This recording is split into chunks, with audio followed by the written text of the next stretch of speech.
দেশৰ মহান বিজ্ঞানী ডক্টৰ APJ আব্দুল কালামৰ কেইটামান বাণীয়ে আপোনাকো কৰিব অনুপ্ৰাণিত।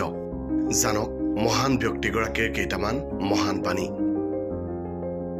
সপোন সেইটো নহয় যিটো টোপনিত দেখে, সপোন হ'ল সেইটো যি সপোন পূৰণৰ বাবে টোপনি নাহে।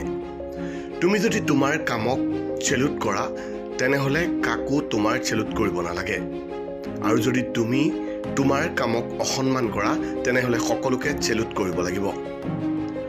জীৱন আৰু সময় পৃথিৱীৰ শ্ৰেষ্ঠ শিক্ষক। জীৱনে শিকায় সময়ক সঠিকভাৱে ব্যৱহাৰ কৰিবলৈ, আৰু সময়ে শিকায় জীৱনৰ মূল্য দিবলৈ। এখন ভাল কিতাপ 100 ভাল বন্ধুৰ সমান, কিন্তু এজন ভাল বন্ধু এটা লাইব্ৰেৰীৰ সমান।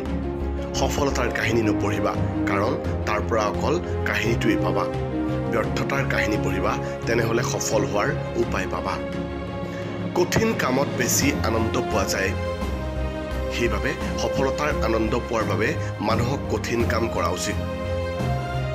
সেইজন ভাল শিক্ষাৰ্থী যিয়ে প্ৰশ্ন কৰে, প্ৰশ্ন নকৰিলে কোনেও শিকিব নোৱাৰে।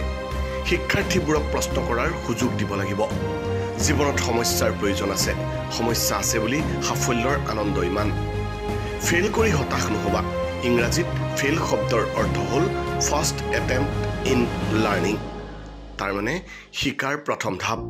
বিফলতাই তোমাক সফল হোৱাৰ ৰাস্তা দেখুৱাই দিব।